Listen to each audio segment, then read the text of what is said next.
So what is going on with regard to Wagner Group, Prigozhin, and his fight against Shoigu, Gerasimov, and how the Kremlin and Putin is getting pulled into this mess? Recently, Prigozhin, over the last 96 hours, has kind of gone on a tell-all of what the internal process and thinking, the thought processes of the Kremlin and the Ministry of Defense with regard to Ukraine, as well as its own internal workings on the last 8 years have been. And he went on and said that the evil that the military leadership must be stopped.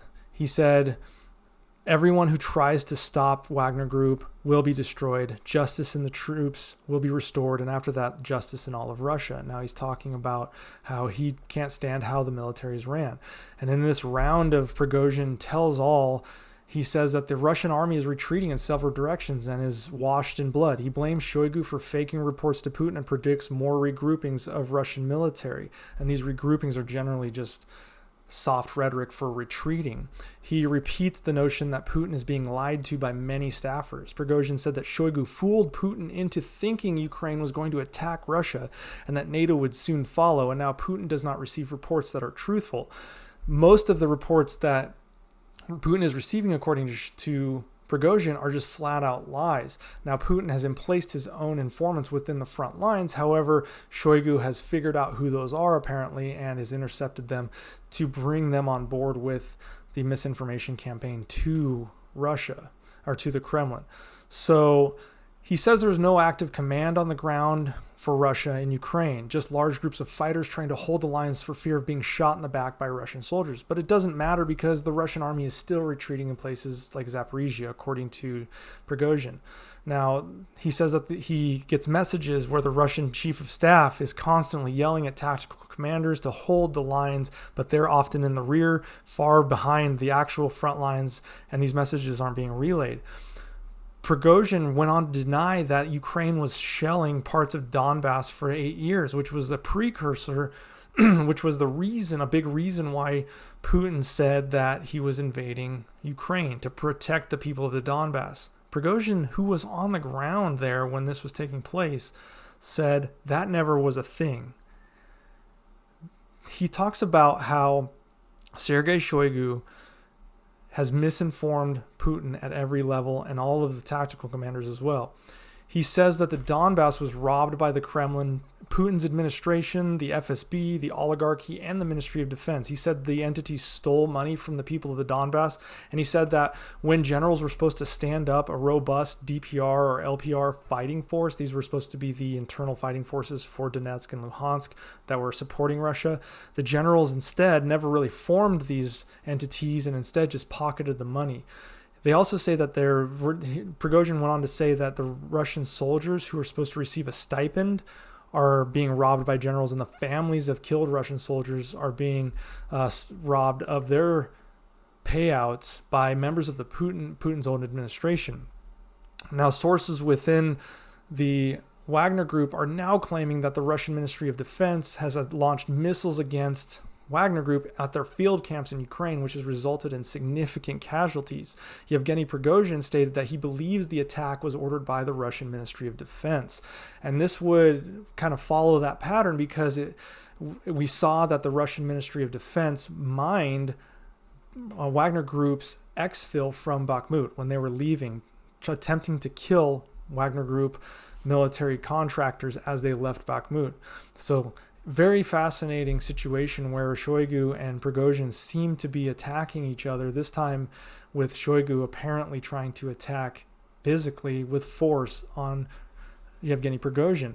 Now, some military personalities in Ukraine are claiming that Prigozhin is declaring war on Russia. I don't think it's necessarily that, because when you read what he says, it says there's 25,000 of us. We're coming to figure out why there's such chaos in the country. I think he's aiming that at Shoigu and Gerasimov, not Putin.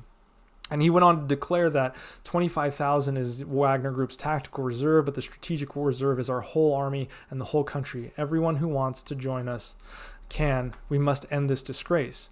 Now, it's interesting because Prigozhin just recently clarified in the last few hours that there is no military coup. This is just a march for justice.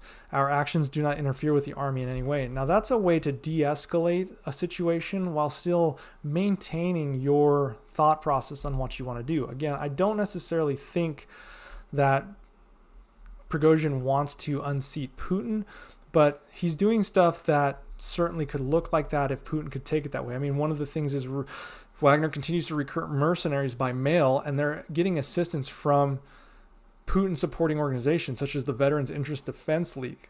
430,000 letters to recruit former Russian military members to join Wagner Group were sent out, and part of the language was they were reminding vets what a mess the Russian military is and asking them to set things right. I still think that Prigozhin wants to fix the military with Putin, but last week, Putin said that he is done with Prigozhin in a televised staff meeting, so I don't know where the standing is there. And of the entities with the capability to execute a coup, Prigozhin is actually the best position because Sergei Shoigu is largely disliked by the Russian military, and Prigozhin would need to sway or kill a significant portion of the Siloviki, which is the inner workings, the inner circle, the oligarchy surrounding Putin to effectively get at Putin's seat. I don't necessarily think that he wants to do something like that, although his rhetoric seems to say that many of the Siloviki are on his hit list, so to speak. And also Prigozhin would need to generate respect from the military, which I think he's garnering. He's garnering a lot of respect from the military, given his frank nature. And Shoigu has been seen as largely inept as well as Gerasimov.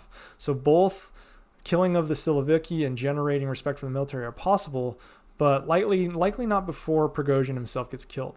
And the security around Putin is very tight, so it would have to be some sort of open attack that would expose Prigozhin as the likely culprit because he would be the only one that has the capability. Now, Igor Girkin, who was a Russian army veteran and a former Federal Security Service officer, and he played a key role in the annexation of Crimea by Russia, has also been super critical of the Kremlin and their recent fight in Ukraine. He's attacked the Ministry of Defense, but he's recently just said that Prigozhin is himself lying, attempting to recruit an angry set of patriots to his side. And as we've seen, recruiting angry patriots to a cause can be quite effective.